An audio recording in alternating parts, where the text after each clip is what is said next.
The Dungeon Master Experience. This regular column is for dungeon masters who like to build worlds and campaigns as much as I do. Here, I share my experiences as a DM through the lens of Iomandra, my Dungeons & Dragons campaign world. Even though the campaign uses the 4th edition rules, the topics covered here often transcend editions. Hopefully, this series of articles will give you inspiration, ideas, and awesome new ways to menace your players in your home campaigns. If you're interested in learning more about the world of Iomandra, check out the wiki. Dungeon Master for Life, Chris Perkins. A moment in the sun. Monday night. As it happens from time to time, 3 of my 8 players are absent, so this game session is a bit more intimate than usual. The combats move quickly and seem a lot more dangerous, probably because I'm not the kind of merciful DM who adjusts encounters to account for absent players. Fortunately, one of the attending players is Jeff Alvarez. By day, Jeff is the VP of Operations at Paizo Publishing, but on Monday nights he transforms into the Elf Ranger Kith Volar, a whirling dervish of gut-spilling destruction who deals obscene amounts of damage. Tonight is Kith Volar's moment to shine.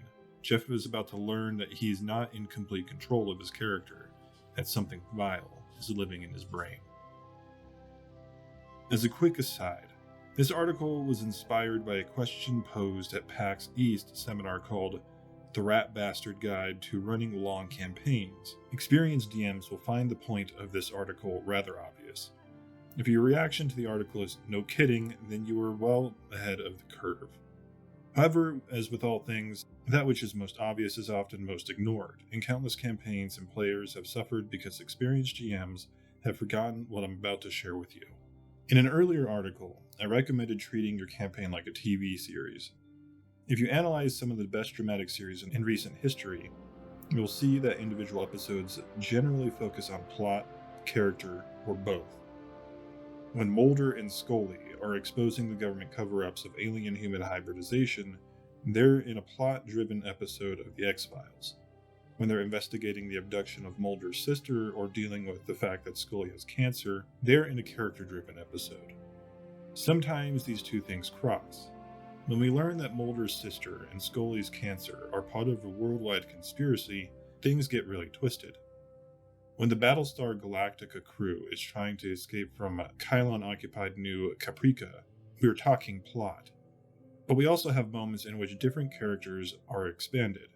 Saul Tighe's discovery that his wife is a silent collaborator, Kara Thrace's attempts to escape imprisonment, Lee Adams' Battle of the Bulge, and so on. I have 3 overarching, i.e. world-shaping plots that form the foundation of my campaign. However, I'm always looking for opportunities to do character episodes, to present individual quests that help advance certain character arcs, and give objectives that are personal. Again, TV series do this all the time. If all the Battlestar Galactica crew did was fight Kylons week after week, the series would get tiresome, and we would stop caring about the characters. When push comes to shove, it's the heroes that are most important, not convoluted plotlines or crafty villains, or ethical conundrums, or the end of the world and ticking clocks. Which brings me to Kith Volar, the Elf Ranger. Early in the Paragon tier, my Monday night group opposed Kraken cultists, lurking underneath the city of Io Garoloth. The adventure culminated in the encounter with some aberrant horrors during which Kith Volar fell unconscious.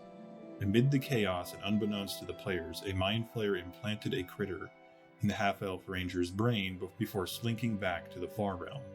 Flash forward several game sessions. The heroes are in the creaking bowels of Anchordown, a floating raft town, assaulting a nest of aberrations. Strangely, none of the creatures seem to be attacking Kith Volar, and players have no idea why. Also, Kith Volar sees disturbing things the other characters don't, such as tentacles crawling inside the walls. Flash forward several more game sessions. The thing in Kith Volar's brain has matured. It takes control of his mind and uses him to assassinate the trusted adjutant of a Dragovar military general, throwing the Empire into chaos. A simple ritual is enough to remove the critter in his brain, but the more interesting questions are how will Kith Volar react to being used as a pawn, and can he make amends? Jeff's character is standing at the epicenter of the action, and Kith Volar will help set the tone and direction of the campaign going forward. Every character deserves a moment in the sun. Sometimes the moment comes unexpectedly when a character does something particularly cool and memorable, or when something surprising happens to that character. However, a good DM doesn't wait for these moments. A good DM also prepares for them. As I prepare for a session, I ask myself, which character is this episode about? It's okay to be proven wrong.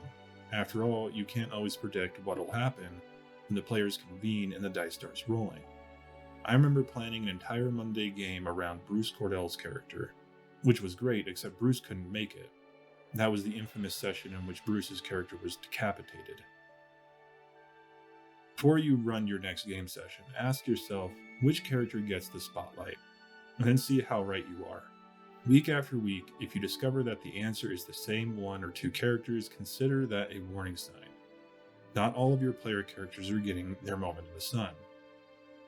Giving each character equal time isn't easy. It's something I personally struggle with. Some characters naturally become more integral to the campaign than others. However, here's some good advice if you have underdeveloped characters. Ask the players to send you 3 things they would like to see happen in the campaign. Once you have their lists, take one idea from each player and work it into the upcoming adventure. Then ask yourself, how might this affect the player's character? Lessons learned. Static heroes do not a great campaign make. If you want your D&D campaign to thrive, its heroes need to evolve. Your more sophisticated players will demand it, but even players with a relatively shallow investment in the game don't like being treated as supporting characters or fifth wheels for very long. For me, the greatest challenge of running a long campaign is keeping all the players invested in what's happening. Toward that end, I try to keep the following in mind. A campaign has an ensemble cast of heroes. Make sure they all get time in the spotlight, and keep the spotlight moving. Every character gets an arc, including the player who doesn't really crave one. Okay, enough about the heroes. Next week, let's embrace our inner evil, talk about amazing campaign villains, and compare notes. Until the next encounter. I want to thank all of you who have made it to the end of this video. This reading comes from Chris Perkins' Dungeon Magazine series, The Dungeon Master Experience, in which Chris gives excerpts of wisdom and lessons he's learned from many years of running games. If you're interested in reading it for yourself, you can find a link down in the description along with links to where you can find the music used in this video, which is a product of Critical Role's Scanlan Shorthalt Press.